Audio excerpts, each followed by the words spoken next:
ETP, donc nous sommes une coopérative d'électricité et travaux publics.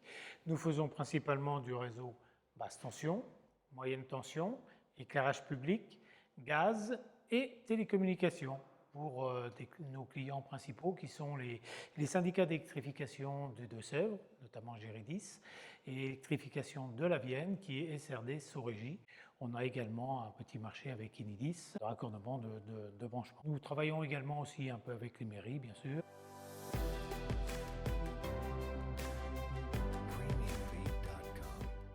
Le renouvellement de nos deux marchés principaux, c'est-à-dire Nord-de-Sèvres avec les Géridis et la Vienne avec SRD Sorégie, est très important puisqu'ils représentent à eux deux 80% de notre chiffre d'affaires. C'est aussi un problème d'avoir deux clients principaux, c'est pour ça qu'on voudrait s'étendre avec au moins un troisième client assez important, parce que si jamais on perd un marché, 40% d'un chiffre d'affaires, c'est très important. Donc les Deux-Sèvres, normalement, ça devrait être bon pour 4 ans, et là, on va travailler sur la Vienne maintenant. Notre objectif est également de s'étendre au niveau géographique, si possible sur la Vendée, éventuellement le Maine-et-Loire.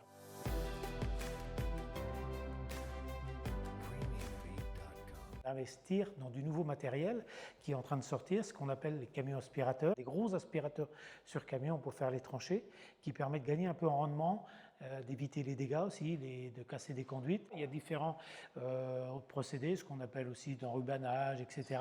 Donc l'objectif est aussi d'investir dans ce domaine-là pour augmenter le rendement, puisque le but il est là aussi pour essayer d'augmenter le chiffre d'affaires, etc.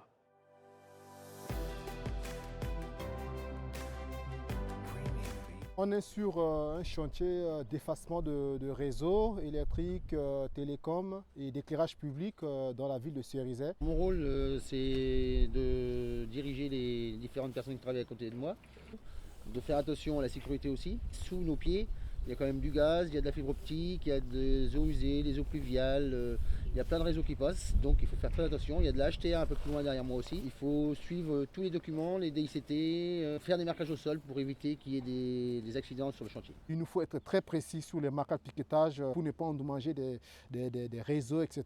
Donc là, c'est les plus grandes difficultés que nous, on a vraiment eues sur ce chantier. Sur les chantiers, il y a beaucoup de problématiques sur le plan sécuritaire et pour les gars qui travaillent sur le chantier et pour les riverains. C'est pourquoi il y a des arrêtés de circulation qui nous permettent donc de gérer la circulation sur le chantier. Il nous faut prévoir ce que les riverains puissent passer librement et revenir.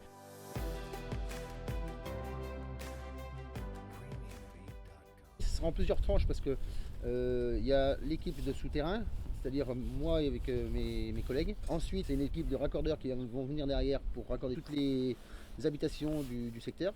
Et ensuite, ce sera les déposeurs de lignes, c'est-à-dire une troisième équipe toujours au sein de l'entreprise qui vont venir enlever tous les poteaux et tous les fils. C'est très intéressant, en plus à la porte de la maison. Donc c'est très bien. C'est un chantier qui dure 3 mois. Aujourd'hui, au niveau de délai, on est très bien. S'il n'y a pas d'autres soucis qui viennent nous empêcher, par exemple les intempéries et autres, donc on va respecter exactement le délai de notre chantier.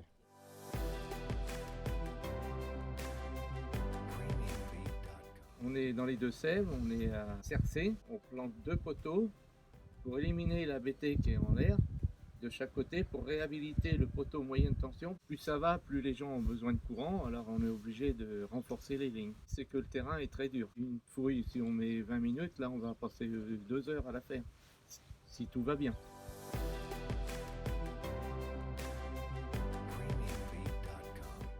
La crise a été très dure pour tout ce qui est travaux publics, notre secteur. Donc je pense que le fait d'être en scope était très important puisque tout le monde a joué le jeu et a fait des efforts dans le sens qu'il fallait pour pouvoir arriver à maintenir une activité, donner un peu de sa personne, de son temps. Et je pense que l'esprit coopératif a joué énormément pour pouvoir pallier la crise. Nos dirigeants sont à l'écoute des ouvriers.